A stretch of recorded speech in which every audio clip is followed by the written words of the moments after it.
Oke, pertanyaan bagus nih dari Mbak Desi ya. Bu, mau tanya, temen aku lagi galau. Dia buka usaha, rencananya usahanya ini mau dipromosiin gratis 1 hari full gitu, Bu. Masya Allah dong. Biar orang banyak yang tahu. Kita dengerin suara jam dulu ya. Soalnya jamnya panjang, jam 12.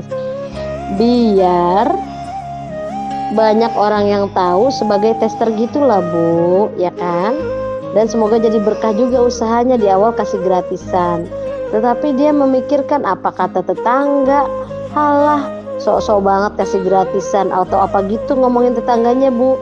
Jadi dia harus bagaimana kepada tetangganya agar usaha yang dia usaha niatin ini gratis ini lancar.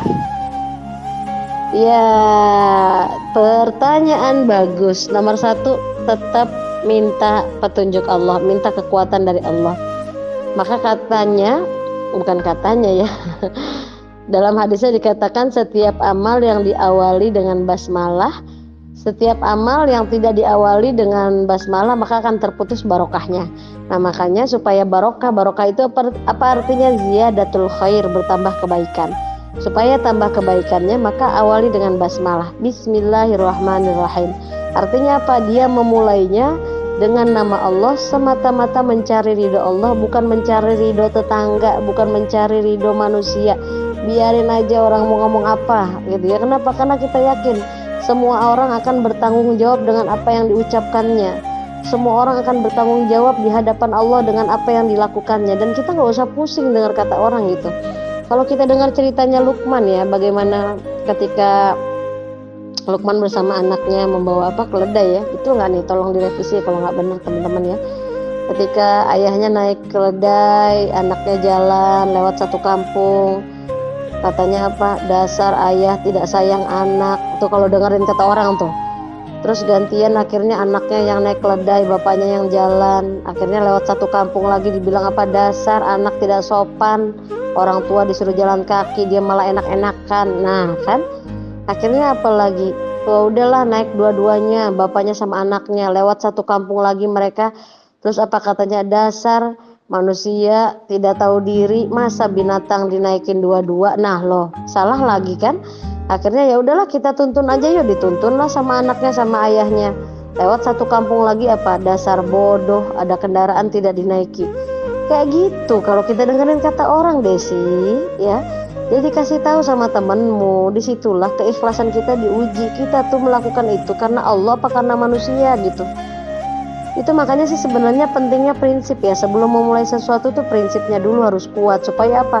Terserah orang mau ngomong apa aja. Yang pasti niat kita, ikhtiar kita adalah supaya urusan kita mudah, gitu kan? Kalaupun akhirnya nanti jadi nggak mudah, di situ ujian keikhlasan lagi, ujian kesabaran gitu ya. Jadi intinya gimana caranya ya, tetap aja udah mulai bismillah, kemudian kasih pahamlah kepada tetangga. Dan tidak semua hal perlu dijelaskan kalau menurut aku.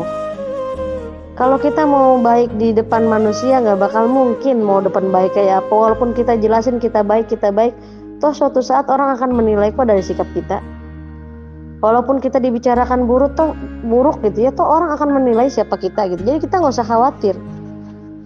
Tombol hidup kita, remote hidup kita yang pegang, bukan orang lain gitu.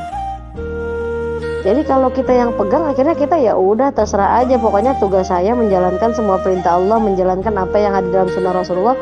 Masalah dia nggak suka, masalah dia ngomongin saya, itu urusan dia sama Allah gitu. Nggak usah khawatir, kan Allah maha melihat, maha mendengar, maha membalas gitu.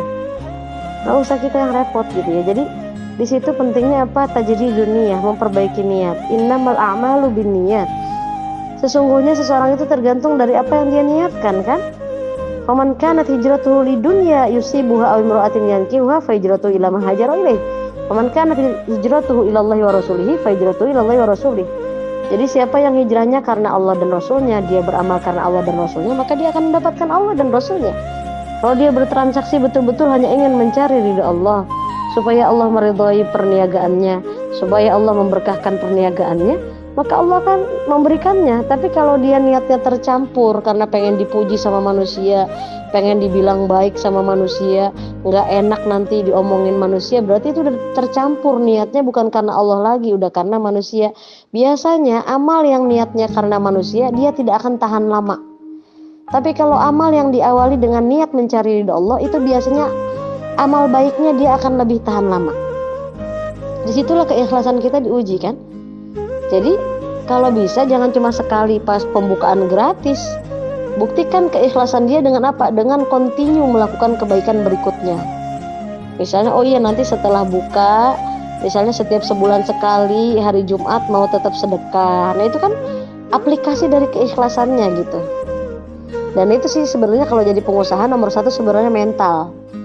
Seberapa kuat mental dia mendengarkan komentar orang lain. Ingat ya, orang lain hanya bisa berkomentar, tapi dia tidak bisa membantu merubah kehidupan kita. Dia tidak bisa membantu memberikan jalan keluar untuk masalah kita. Jadi kuncinya adalah pada diri kita. Kitalah yang menentukan hidup kita, bukan orang lain. Bahkan kita juga yang menentukan mau masuk surga atau neraka. Itu makanya apa? Penting sekali memilih teman yang baik.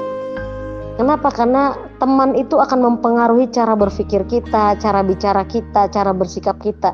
Teman yang baik akan menuntun kita ke arah yang baik, teman yang buruk akan menuntun kita ke arah yang buruk. Nauzubillahi min dzalik ya. Intinya semua tergantung pada diri kita, kontrolnya ada dalam diri kita dan melibatkan Allah dalam setiap kondisi dan suasana. Wallahu a'lamu bidzalika.